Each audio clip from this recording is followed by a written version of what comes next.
Have you ever thought about why adoption is so close to God's heart? Maybe you know someone who was adopted, or as a child, you wish you were adopted. Just kidding. Or perhaps you thought at one time or another, should we adopt? And what all will that mean to me and our family? Today, we have our friends Jill and Todd Talley to talk about all things adoption, at least as much as we can fit in 30 minutes, as well as some mentoring topics, which is close to my heart as well. Welcome, Todd and Jill. It's so great to have you on the show. Hi, Sue. We're so glad to be here. I texted you before this and said you've been a warm and steady presence in my life. Thrilled to be here. Thank Thank you, you. Sue. We're looking forward to it. Oh, great. It'll be fun. Jill, tell us a little bit about your family and where you're from. Yes, we are a family of five. We have two daughters, Karenna, who's 22 years old, Violet, who's 20 years old, and Daniel, who came to us. He grew in our hearts, not in my stomach. Came to us via adoption, and he is 19 years old. So we have three Wow. in college. We do Wow. indeed. How's that going Yes. for you, Daddy? Yeah, get ready. Yeah, no kidding. Mark's still paying it off. So, Yeah, start saving now for you young yes. ones. And where do you live? We live in San Luis Obispo, and we go to church with you. Yeah. And I've been there ever since I moved here in 1998, and Todd's been at Grace since. 2001. Yes, and we kind of met at Grace and married later. Yep. So yeah. I remember. I remember having you for coffee over some other guy, and that you decided Wow. not to marry. That you decided not to marry, and that was a good thing. And then I remember Todd passing out bulletins when we walked in the door. I go, "Oh, Uh-huh. that's the new guy." Um, Todd, what work are you involved with, and how are you and Jill connected to the community at large? The short answer. Sure, sure. Well, I'm a third generation farmer. My grandfather started farming in the Rio Grande Valley in the late 1940s. Mm, So we're coming up on almost 80 years out at Talley Farms, and I'm amazing. the CFO in our operation.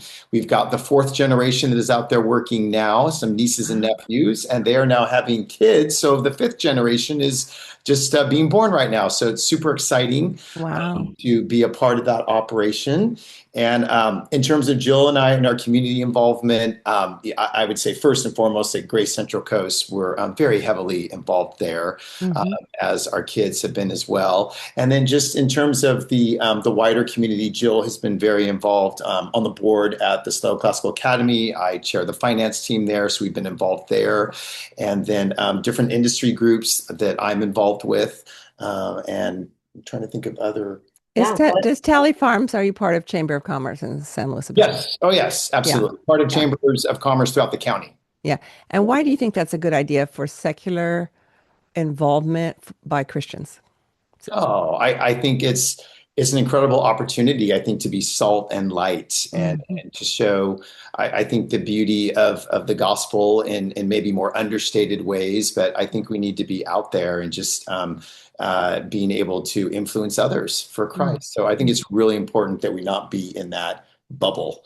Yeah, I You agree. know, we're called to be plugged into the church and serving and active, absolutely, but we want to make sure that we're spreading beyond that. Yeah. A friend of mine who goes to Slow City Church, she says, "Well, Sue, I don't think we should be salting the salty."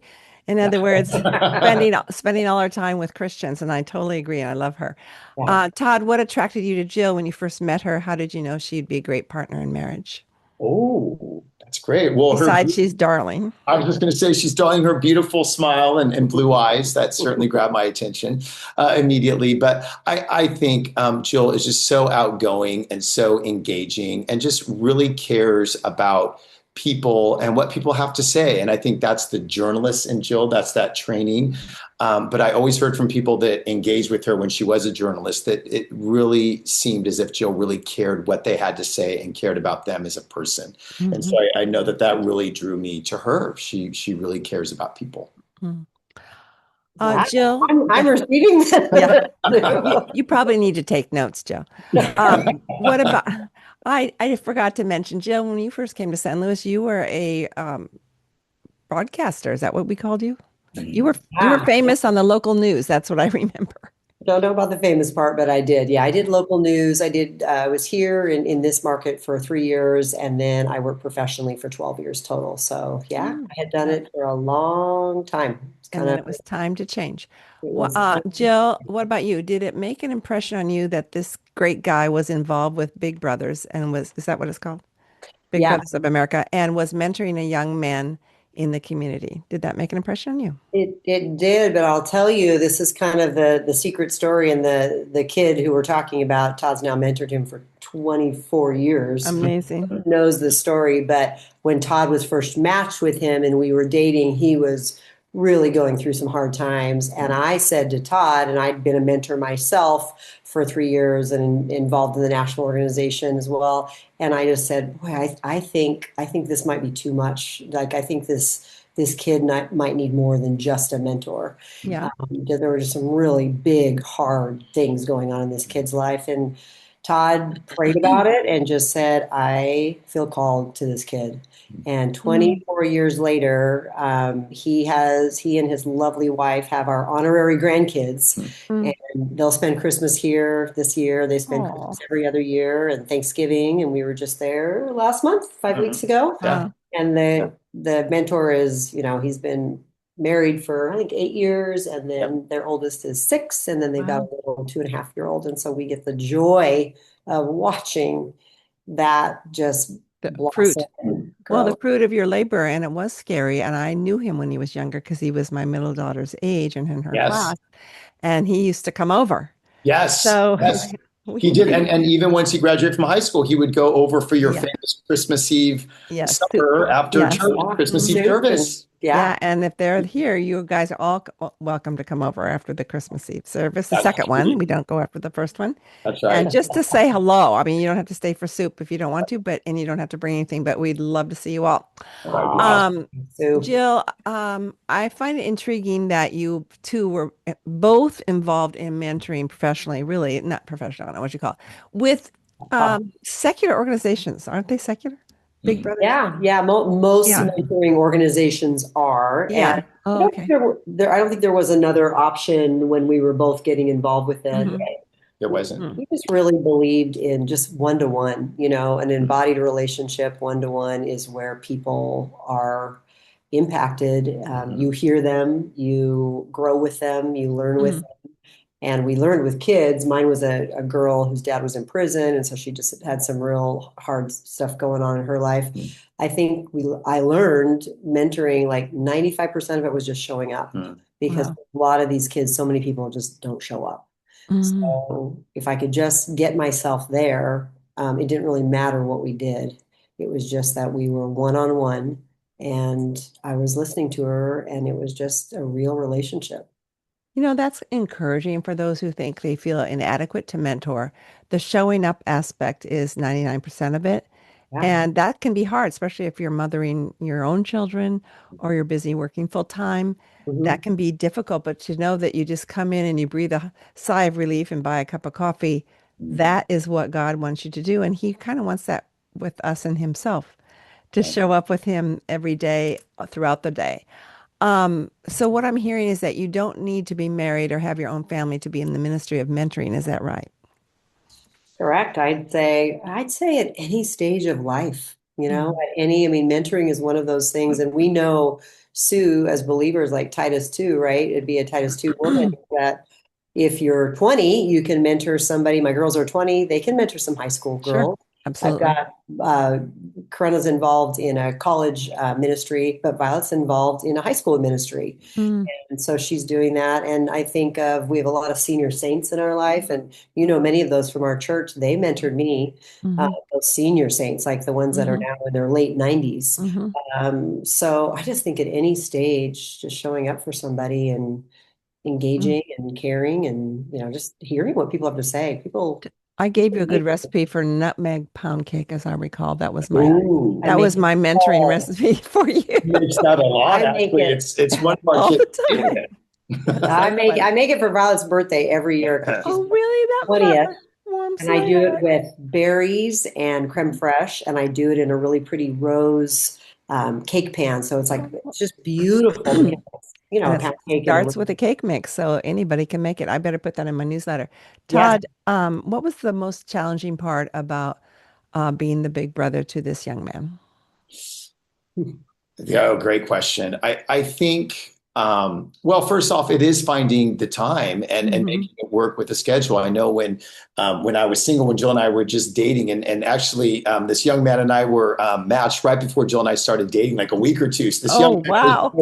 this young man jokes, I came first, and How cute. but in the single days, it was just easier to get together. I had more time, I had more bandwidth, Sure. and so and but and so once we got married and started having kids, you just figure out how to layer those relationships into your life. And so we Hmm. just included my mentee, this young man, into our life. He got to see what a marriage looked like. He got to see what a family looked like. He got to see us having kids and Hmm. parenting. I just think it's layering that person in. But yeah, I think the challenge initially can be the time, Hmm. certainly. So you got to figure that out. And oftentimes there's just loss. They're walking through their own forms of loss and Hmm. challenges and trials, and that's life for all of us. Certainly, I was drawn to this program because I lost my dad at a very young age. He Oh. died of cancer when I was 5, and my brother was 4. And my mom worked hard to get male mentors in our life, including family members that really helped fill that role, but never really fills that role completely, of course. Sure. And so I benefited from that, and so that was my desire to help this young man. And but Mm. again, there's loss, and Yeah. there are trials and there are challenges, and it's Hmm. just being in it with them and knowing that you're not going to leave them, that you're in it, Hmm. you're alongside with them. I just think that's so Mm. critical. I Yeah. like what you said about layering too, because I remember when we adopted maybe our second college student from Cal Poly, and she liked to chat, and I was busy with young kids, so she would come over for dinner, but she would come a little early and hold Bonnie Sue and hold Bethany just so I could cook. And she never stopped talking the whole way. Somehow she was able to do it all, you know. So it was a blessing to me actually Yeah. to have this young gal in my life. And so we just sort of fit them in. And there's a gal I'm not actually mentoring, but she's a pre-believer Mm. and single, and she babysits nearby. And so I have her come for dinner before she goes over to babysit. And that's just a way to stay connected, you know, because her relationship with her folks is not great. Mhm. And she's learning. I mean, she came over and helped us move a rug on Facebook Marketplace several times has she gone with me. And so it's kind of like she's part of our family and she's just darling. And so I think that's another way to incorporate people into an already busy schedule because we're all busy with a capital B. And yet Absolutely. God, you know, Jesus was the busiest man on earth and yet he still took naps. That's why I love him. Okay, I always think Never of, thought about it that way. Never yeah. thought Right. about you. I always think of mentoring as drawing alongside someone who wants to grow in their faith, but I see now that this can include a bigger scope from what you've experienced. Todd, Yeah. what do you think people should consider as far as time involved? I guess you just sort of mentioned that. Or are Yeah. there certain attributes we need to have before mentoring someone? Sure. Well, there certainly has to be a desire. You need a Mm. strong desire to do that, and I do believe that I would say all of us are called to do it in one form or another. I think that looks differently. You know, that looks different for people. But Hmm. in terms of a formal mentoring program, yeah, make sure you have the time. You have that desire, and I think it's being creative and trying to figure out how you're going to sort of work them in to your schedule. But if you make a commitment, you really need to follow through on that commitment. I think that's Hmm. really important. So Okay. Yeah. Follow throughness. How did we say that's that? right. Yeah, I Yeah, think that could I be yeah, don't what think it's that's a going to word, but let's make it up. yeah. Jill, when you came to the decision as a couple to adopt, how was that? How did you come to that decision, and why a foreign adoption over the U.S.? Is that too personal of a question? Hmm. No, not at all. Good, because I just asked it, and No going back now. no going back now. Go ahead. I think it starts with you want more children. A lot of people, when you do adopt, and we did do international adoption, when you adopt, people ask, oh, why did you do that, and what was the process and whatnot. But it has to start with wanting children, Mhm. because if you want to be a savior to someone, that is not the right decision. Why is that? Oh, I think. there's a lot of way to support vulnerable kids. So you could do it through donations or serving in some way. But if you are bringing a child into your life, your life needs to be ready for that child. And I mean, I can't stress that enough. So you never do Okay, it with I want to savior dig. I complex. want. Yeah, savior Yeah, complex. I call it a Messiah complex, absolutely. but Yeah. it's savior complex. I say that when I teach on mentoring because we can get too big headed and then we fail terribly. Yeah. Hmm. Yeah. And Yeah. it's digging into our whole family. So you really had to consider a lot of aspects, right? Yeah. So the first thing would be that you really want children. What Yes, else? that if you're actually going to adopt or do foster care, I think the second thing really is as believers, that we just really believe that every child belongs in a loving family, Hmm. and every child out there, like God cares about every child, and so like you have to come from that place as well. Because sometimes it's really hard. Hmm. And international adoption, there are joys and then there are hard parts of it. And so that's for everybody's story because at the end of the day, adoption and foster care starts with a loss, right? These Mm. children are vulnerable because they have lost a parent. And so when you're dealing with kids that are coming from hard places, and we're so much more up to speed on it now, it's called trauma-informed care. Mm. I talk to people that, adopted 30 or 40 years ago, maybe They didn't domestically have or that. whatnot. I just Mm. met somebody 2 days ago at an exercise class, and she was saying how they adopted, and she's in her late 40s. And, she said, gosh, there was just nothing like that, no kind of Mm. trauma-informed training. So Mm. that's one thing we really did. And when people ask us about adoption, I say, are you, where are you at just in being trained? What skill set do you bring? Not the love and not the care, but it takes a skill set to deal with kids who are from hard places. Yes. So we did, I would say one thing we really leaned into along with community, an adoption community that we hung out with. And so they'd all adopted, we'd adopted, and it just made sense for not only our adopted child, but for our Yes. biological child. And about 6 months into adopt a child, biological child, like they're you don't even use those words Words anymore. anymore. Like Yeah. they're just our family. So Yes. funny to even say that. Like if you met our son, you'd be like, Yes. I guess, yep, he was adopted, but we don't ever think about that. Yeah. But yeah, there was a wonderful Christian woman named Karen Purvis out of TCU, which is Texas Christian. She did this incredible, I guess she had like a foundation or a program called TBRI, and I wrote it down. It was trust-based relational intervention. Mm. And I mean, I spent hours poring over that because our son did come with, hard stuff in his life, and we needed to help him work through that. We How had old was all he? the How love, old was he? How but we old was needed he? the tools. He was 18 months old. Yeah, And and and our why Ethiopia and not another country? Yeah, the short story is when we were dating, going back to our dating, we kind of had a thing for Africa. Like we both loved to Mm. travel. We'd been exposed to quite a bit of travel at that point. A lot of different cultures were in our life. Todd went to Cal, and so his six best friends are from kind of all over the world. Mm. I got to travel quite a bit with my work and then just with my family Hmm. as a young kid. And so we just really enjoy other cultures, and we just had a thing for Africa as a continent. As I was just struggling, it was ravaged by so many things, and so we always had an interest in that. So when we talked about adoption, Mm. and we also were seeing a lot of international adoption happening within the Christian community and within our local church, Hmm. we just had people we could go to and ask, why did you adopt? How did you choose international adoption? How did you choose the country? We had a lot of resources within the local Christian Mm. community.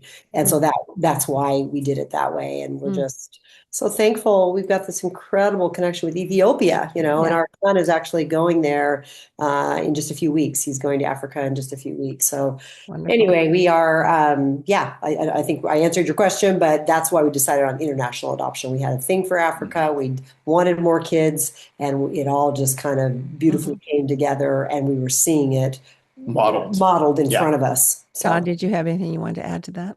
Yeah. No, I think you captured that Very well. And again, I think it was that community. We had seen it modeled Mm. by people that were a few steps ahead of us. And so it made it easier to sort of step into that. They were mentoring us. I was going to say that's a whole, They were whole nother mentoring side of us. mentoring. Yeah. Yeah, exactly. And so we got to learn from them. And so we felt a little more confident moving forward. But it really does take a community, and it takes the church community. I mean, I don't know what we would have done without Grace Church, Grace Central Coast, and our community there Yeah. helping us.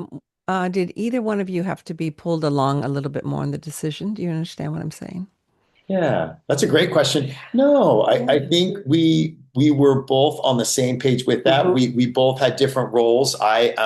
Jill was pregnant with our first two, so that was that was a big commitment from her. And I did jokingly tongue in cheek called the paperwork pregnancy, Good for which you. is like 9 months of paperwork. It was crazy, but not nearly as hard as what Jill had to go through. But anyway, I'm a numbers guy, so I kind of eat numbers for lunch. So Yeah. that was kind of my role. I did all the paperwork, kept us on Oh, track organizationally, but we that's were on the nice. same page. And I mean, Sue, that's a really good question because both parents, mom and dad, have to be on the same page. Hmm. And I get it. It may take Yeah. one a little longer than the other. To That's normal. move them to that Right. place. But yeah, ultimately, when absolutely. you are ready to go, both have to be committed. Yeah. And I Well, was going to say, Sue, we were talking about, with adoption, it can be hard, or with foster care, Mhm. there's beautiful and painful things. Like, for our story, you go, well, what was so hard about, our son, and he's just a delight. And mhm. like, it's painful when your child's old enough to understand, like, their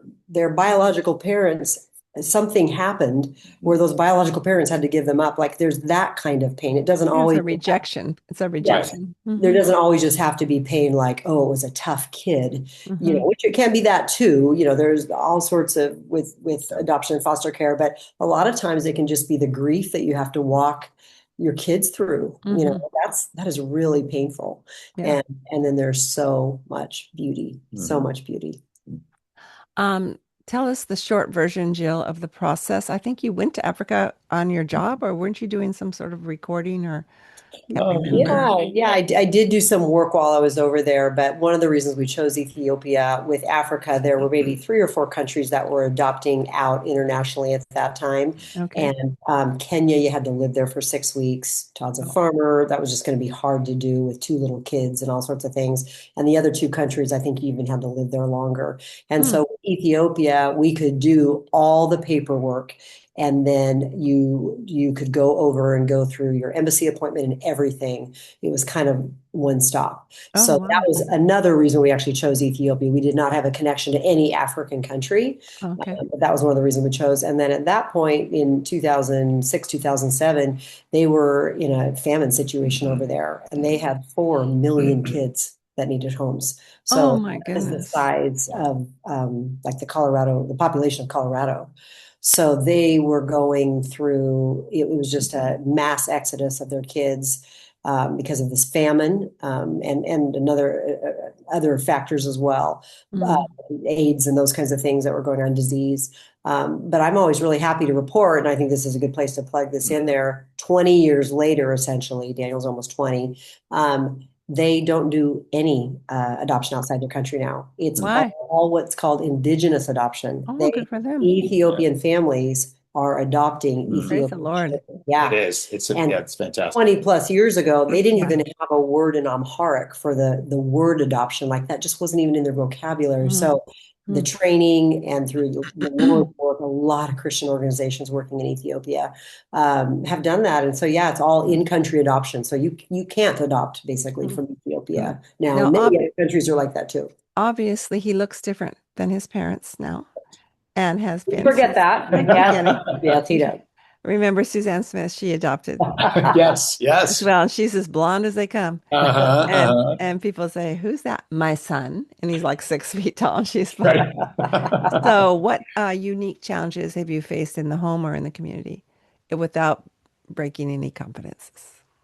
Yeah, no, good Sure. question. How about you, Todd? Yeah, I think, I mean, one of the challenges certainly is, our area, the Central Coast of California, It's pretty white. is pretty white. Yeah, Yes. not as diverse. It's growing in diversity, certainly. And so, that that can be a challenge for our son who knows. I mean, he just looks differently than so many other people. I mean, that's reality. And so where we've leaned into that is to really find communities of diversity, find people that we can be with different ethnicities, different races, different cultures. That's so important. And so you can mitigate against that. And but it's a reality of living where we live. But you just learn to mitigate those things and just work in the community. And some of the families that had adopted from Ethiopia that were right here in our area, and there were like 4 or 5 of them. We knew you knew a couple of them, yeah. Some of them have moved to bigger metro areas where there are Ethiopian populations, and I just love that. But the dads were like engineers, that and they could do that. They're farmers, so we can't. So we did know that was a risk.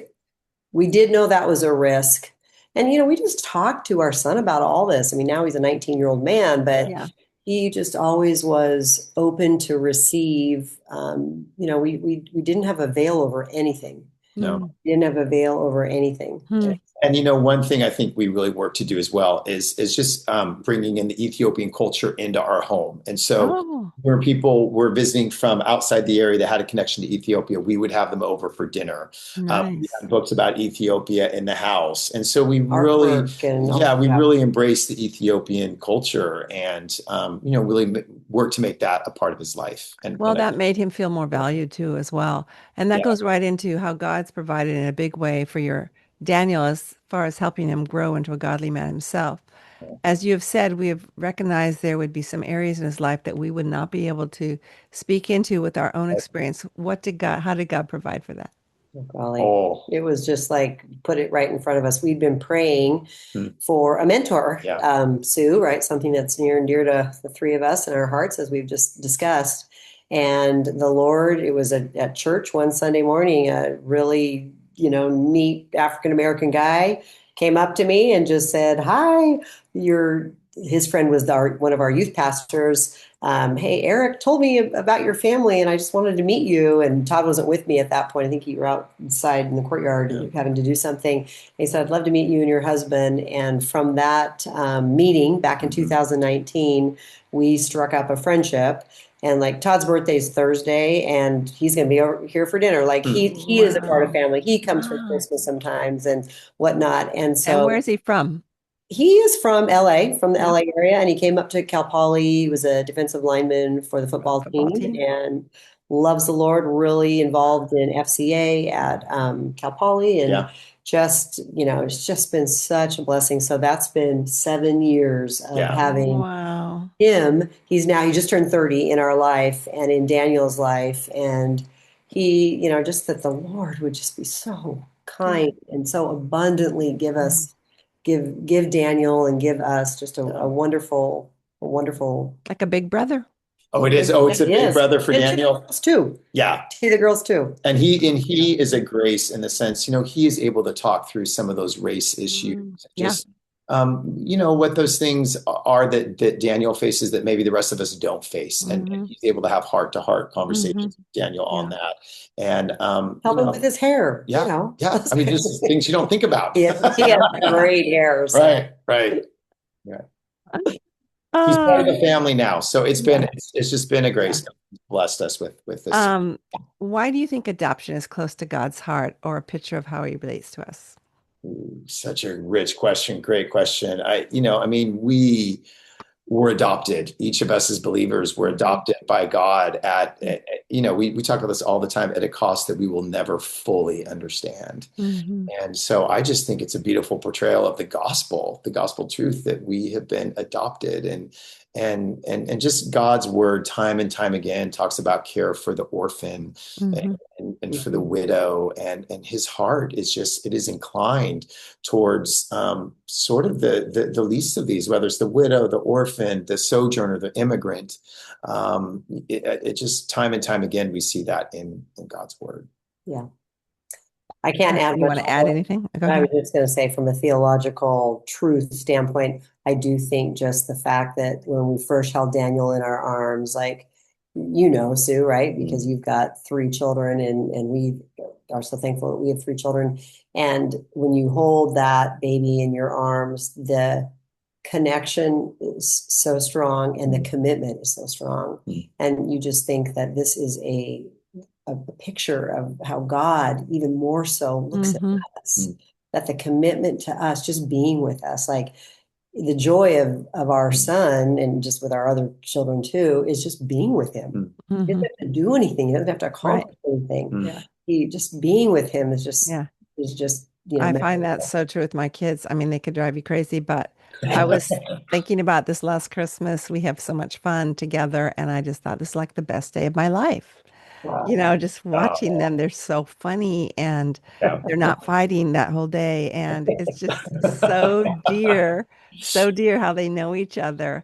How has your experience helped start something great on the Central Coast of California in 2009 that anyone could be a part of? They don't even have to be a believer. Is that correct? If you're talking about the adoption and foster care team at Grace Church, I mean, No, to attend the conference. to attend the Oh, conference, absolutely. Yeah. So yeah, we can get to the conference. Yeah. So back in 2009, that we started Jill and I, Yeah. together with other families at Grace who were involved in adoption and foster care, founded a ministry, an adoption and foster care ministry, and then we're able to start an adoption fund that in turn helped people adopt. Oh, and that's nice. now the international adoption is more of a challenge. That fund is now helping fund supporting families that are doing foster care and adoption with needs, practical needs that they need, counseling and support, babysitting, all those things. It's been awesome. But one of the things that team did was we started an adoption and foster care conference that we've been doing for several years now. And and that's open to the entire community, those that have been interested in adoption and foster care. That's been something that we've been able to offer them on we did it every other year. We're looking at that going forward. Those dynamics have changed. Conferences have changed. People can go online for information now. So we're trying to figure out the dynamic of what that might look like going forward. But right now we're really working on, okay, how do we, as a community, as a church community, especially come around these families and support them that are doing adoption and foster care and have felt needs. And we've been able to engage in the wider community with the foster care agency here locally. We've been able to make inroads. We've got connections there. We did a big Christmas party back in December for all of the foster kids in San Luis Obispo County. We did a big Christmas party throughout the entire SLO campus. We had Santa Claus there. We had carolers there. We had tons of games, a carnival, lots of food. And we got to really minister to the foster care community on the wider Central Coast, which is both Christian and non-Christian. So, of course. It was great. Well, anytime we can show God's welcoming heart, which has to do with what I like to talk about, is essential, and it's a way of being salt and light. Legacy questions, since this is a legacy podcast. What legacy do you want to pass down to those who know and love you? Jill, you can go first. Thank you. If we keep it in the world of adoption and foster care, I think it's just that there are children all over the world and God cares about them. I think that would be it. And so that my legacy would be something along the lines of a person who sees that, is willing to put in the, effort to give kids all around the world a taste of the gospel. And that would be a legacy that I'd be really proud of. Yep. How about you, Todd? Yeah, I think as I think of our kids specifically, just related to what Jill was saying too, just that they would fall in love with the gospel each and every day. We have worked hard to model that very imperfectly, very, very imperfectly. But my prayer would be that our kids would just cling to the gospel and especially as it relates to adoption, and that they would just be drawn to gospel community. That's the other thing we've really worked to model for our kids. You know, as a believer, you need to be plugged in and engaged with a local church community. And I really hope that our kids see that and really lean into that, because that's what helped us pursue mentoring, adoption, and these communities that we've been involved with, the ministries we've been involved with. It's taken the church, and so I really hope our kids have seen that and pursue involvement with the local church. And the church is such an amazing place in this day and age of screens, of what I've used this term a few times, but embodied relationships. I mean, go on Sunday and you're not just being dumped a bunch of information. You are growing with people. You're engaging with people. You're watching how people around you react to the sermon. You're watching how people respond to a worship song. I mean, it is a full experiential that lights your fire. It's not, we're in this information age where people, I just think more is more. And I think I don't think so. More is less. Absolutely more. Yeah, exactly. But we learn together. That's how real learning happens, and we grow together. You don't grow all isolated, just sitting there listening to the information. So I really encourage, I would encourage that for anybody, just an embodied relationship. And the church is just the place to do it. Todd, could you elaborate? What does it mean to you to love the gospel? Oh, I think it's loving the grace that God has shown us by sacrificing his son for our sin, the death that we deserve to die. His son died for the sins that we committed.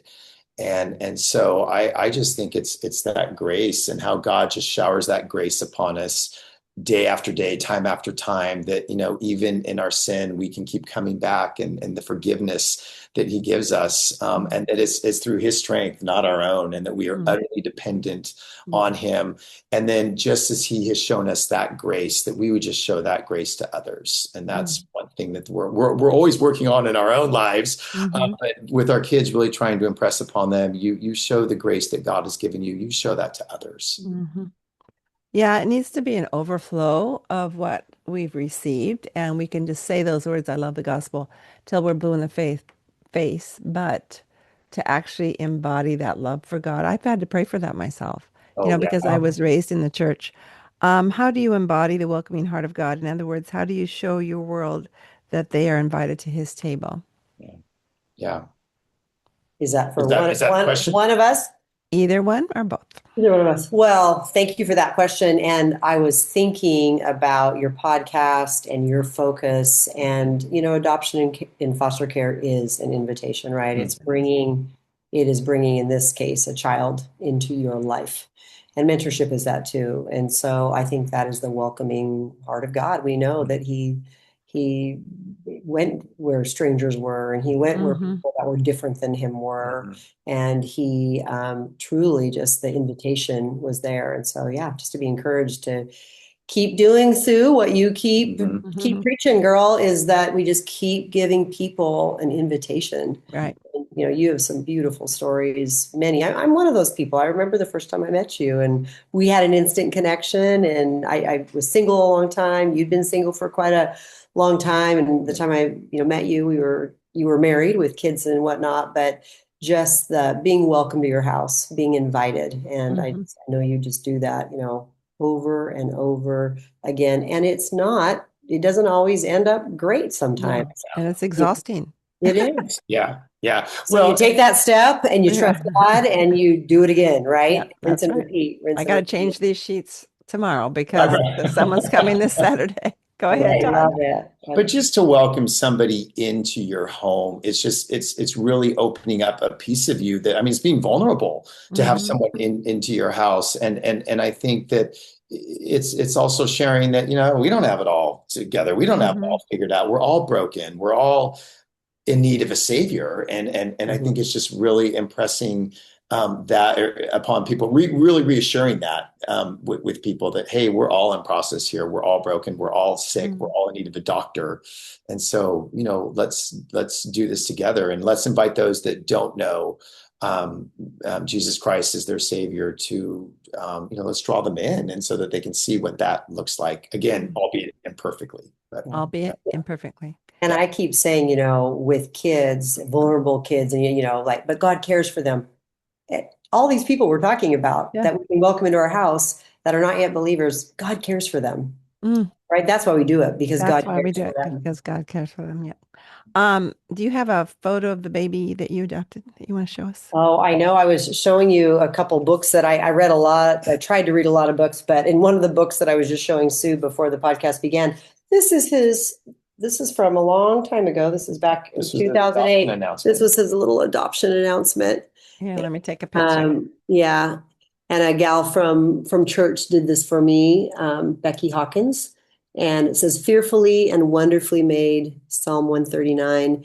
And yeah, Wonderful. that's our baby boy who's just like a total, looks like a defensive lineman now. He's Yes, a he does. He walks in the church. I go, whoa.